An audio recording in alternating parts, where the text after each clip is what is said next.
Hi, we got James and Stana coming over for dinner tonight. So we're going to do a slow cooked lamb shoulder, thanks to Nagi from Recipe Tin Eats. Now I've got two lamb shoulders. I got them from Woolies. One's 1.4 kilos and the other one's 1.2 kilos. So I've got them out of the plastic, of course, sanitizer and bench top. And we just dry it a little bit. Now what Nagi says to do is stick 8 holes in here. 1, 2, 3, 4, 5, 6, 7, 8, 9, 10, actually 12. Oh! Now you can feel the bone in there a little bit. So she's saying, put in the garlic cloves, just pop them in. I've chopped and peeled the garlic. You didn't need to see that because it's very tedious when I do that. Now we're going to pop the garlic cloves in there, and the next thing we're going to put this beautiful rosemary that I got from my sister's garden inside as well. Oh, now she does say to use a chopstick, which probably would have been a good idea had I had a chopstick out ready and handy. It's not super easy to poke that garlic in, but we'll keep going. Now let's just see how we're gonna poke the rosemary in. This will test me. The rosemary's pretty fresh looking, so I don't know, maybe we won't need as many because I don't know how we're gonna get it all in, to be honest. Let me just come back to you when I've finished. Look, I'm not gonna lie to you, that took way longer than I think it should have, and it doesn't look nearly as pretty as Nagi's does, but we'll just have a go. So in the prepared pan, I've got my nice deep baking dish, and I've halved a whole clove of garlic, and I've quartered an onion, and I've just sprinkled in some rosemary around. I think why I was having so much trouble with the rosemary and the garlic, putting them in, is some of the garlic, as you can see, it's got like the new soft stems. You don't need to use that. You need to use the really woody looking stiff ones. But look, I think it's gonna have the same effect anyway when we put it in the oven. So what we've got here is, I forgot to put the salt and pepper on it. Let's do that now. Now, before I started putting in those garlic cloves and the rosemary, I was supposed to rub it with olive oil and season it with salt and pepper. I did not do that. So let's improvise, and we'll just spray my handy little Decor spray bottle, which is 100% olive oil, nothing added in there. So that's a nice juicy coating. We'll sprinkle on some beautiful black pepper. Oh, I love the pepper. Now, Nagi's very insistent that we use cooking salt, so don't you dare use anything else.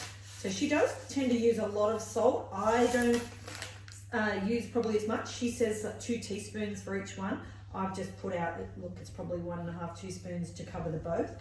But look, it does, we don't cook with a lot of salt here, so it's a little treat. So now, look at my little precious babies. See, not real pretty, but we'll pop it into the prepared tin. Sit it on top of the rosemary and the onions and the garlic. And I'm just going to chuck in all the other bits of rosemary that I've got laying around on my clean counter. Now we're going to cover that in foil and pop it in the really, really hot oven.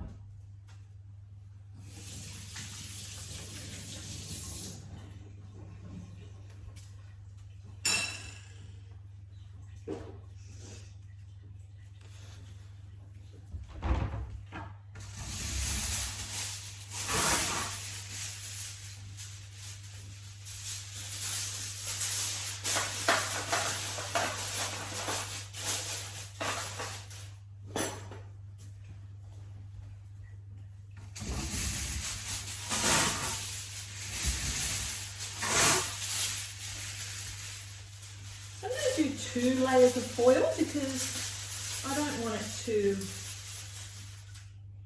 burn. Now, funny thing is, We always like shiny side in so it keeps the heat in. Did you know the dull side's a non-stick? Yeah, funny that. So we've got one dull side on one, and then we just put it on the third, on the other, the shiny side, and we'll pop that in the oven. Now, we've popped that in the oven. That was really preheating at a massive temperature. So we've popped that in the oven that was preheated to a massive 240 degrees Celsius. So as soon as we put it in the oven, we're turning it down to 180. So it's going to slow cook. Because I'm cooking 2 at a time, Nagi recommends that we do 3.5 hours. So see you back here in 3.5 hours time. Not ideal. I was just so happy with myself for doing this. Put the timer on for the 3.5 hours. Sat back on the lounge to watch a little bit of Yellowstone. Am I the only person in the world who hasn't seen Yellowstone? And I reread the recipe, which is always a good idea.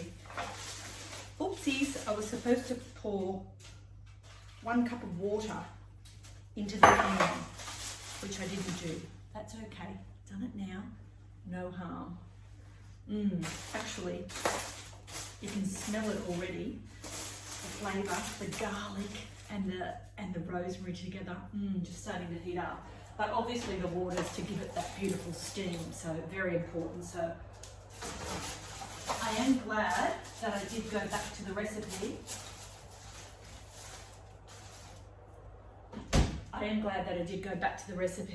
And read that. Otherwise, could have been a bit of dry old lamb. Can't have that. Okay, so the moment of truth, I'm getting it out.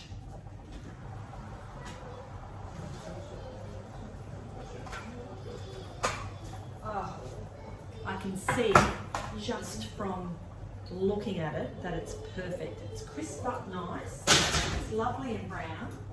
I've had it zipped on 200 degrees. Oh my goodness, it's amazing. So now I'm going to get it out. You can see the bones on there, so beautiful. And we'll put it in our serving tray. You can see it's already coming away from the bone. It's just delicious looking. A bit tricky to get them in there like that. Okay, now we're going to put the foil on that. I'm going to put the foil on that and wrap it up